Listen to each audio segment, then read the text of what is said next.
जीवन का सफ़र एक अनजान रहा है और मृत्यु एक अंत है जिसे सभी को एक दिन निभाना पड़ता है। नमस्कार दगड़ियों, मैं नलिनी गोसाई उत्तराखंड की नौनी नम आँखों के साथ आप सभी का स्वागत करती हूँ अपने इस खास कार्यक्रम यूथ है भी सुना में। आज सुबह का सूरज एक बहुत ही दुखद समाचार के साथ उदय हुआ। बहुत भारी दिल से हमें ये खबर आपसे साझा करनी पड़ रही है कि हमारी प्रिय केदारनाथ विधानसभा विधायक शैला रानी जी अब हमारे बीच नहीं रही। 68 वर्ष की उम्र में शैला रानी रावत का निधन हो गया। आप में से कई लोग जानते होंगे कि शैला रानी जी हाल ही में अस्पताल में भर्ती थी और वहां उन्हें वेंटिलेटर सपोर्ट पर रखा गया था।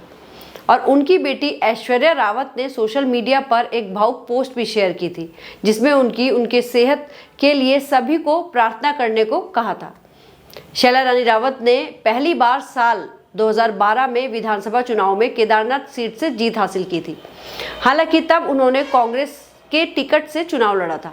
वहीं वर्ष 2016 में वह कांग्रेस के उन 9 विधायकों में शामिल थी जिन्होंने तत्कालीन मुख्यमंत्री हरीश रावत के खिलाफ विद्रोह किया और भाजपा में शामिल हो गए। इसके अगले ही साल वर्ष 2017 में शैला रानी को हार का सामना करना पड़ा था। ये वर्ष वही था जब उन्हें पहली बार गंभीर चोट आई थी। जानकारी के मुताबिक चुनाव प्रचार के दौरान गिरने से उन्हें आंतरिक चोट आई थी, जिसके बाद मांस फटने से उन्हें कैंसर भी हो गया था, जिसका इलाज करीब 3 वर्ष तक चला। जिसके बाद वे वापस अपने घर लौटी और फिर से राजनीति में सक्रिय हो गई। वर्ष 2022 में भाजपा के टिकट पर एक बार फिर से उन्होंने जीत हासिल की। हाल ही में हुए लोकसभा चुनाव के प्रचार के दौरान वो सीढ़ियों से गिर गई थी, जिसके बाद उनकी रीढ़ की हड्डी फ्रैक्चर हो गई थी, जिसकी मेदांता अस्पताल में सर्जरी हुई। जिसके बाद वे वापस अपने घर लौट आई थी, लेकिन बीते कुछ दिनों से उनकी तबीयत खराब होने लगी थी। जिसके बाद उन्हें देहरादून के मैक्स अस्पताल में भर्ती कराया गया था, जहां उन्हें वेंटिलेटर पर रखा गया था। लेकिन 3 दिन बाद ही उनकी मौत हो गई। सीएम पुष्कर सिंह धामी ने भी शैला रानी रावत के निधन पर शोक व्यक्त किया।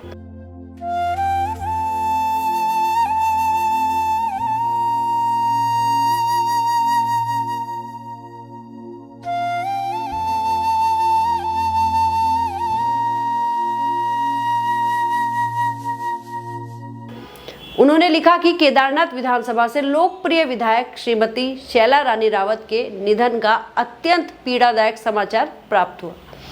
उनका जाना भारतीय जनता पार्टी और क्षेत्रवासियों के लिए अपूर्णीय क्षति है। उनकी कर्तव्य निष्ठा और जन सेवा के प्रति समर्पण भाव को सदैव याद रखा जाएगा। ईश्वर से दिवंगत आत्मा को अपने श्री चरणों में स्थान एवं शोक संतप्त परिजनों व समर्थकों को यह असीम कष्ट सहने की शक्ति प्रदान करने की कामना करता हूँ। आज यानी 10 जुलाई को उनकी शव यात्रा एवं श्रद्धांजलि कार्यक्रम की शुरुआत हो गई।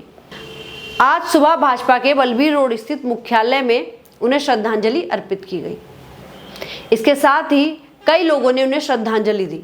कैबिनेट मंत्री गणेश जोशी ने भी शैला रानी के राजपुर रोड स्थित आवास पर पहुंचकर उन्हें श्रद्धांजलि अर्पित की तथा शोक संवेदना भी व्यक्त की। जिसके बाद गुरुवार को विधायक जी यानी कि शैला रानी जी की अंतिम इच्छा के अनुसार त्रिवेणी घाट विद्यापीठ गुप्त काशी कालीमठ रोड में पार्थिव शरीर का विधिवत अंतिम संस्कार किया जाएगा। उनके जीवन की कठिनाइयां भले ही कभी खत्म ना हुई हो, लेकिन उनका उत्साह और हिम्मत हमेशा बरकरार रहा। उनके साथ घटी दुर्घटनाओं से लेकर उनके संघर्षों की कहानी, उनके जीवन जीने के जज्बे को हम सभी हमेशा याद रखेंगे। आज उत्तराखंड की नौनी अपनी पूरी टीम के साथ शैला रानी जी को श्रद्धांजलि अर्पित करती है और साथ ही ये प्रार्थना करती है कि प्रभु हरि उन्हें अपने श्री चरणों में स्थान दे। ओम शांति।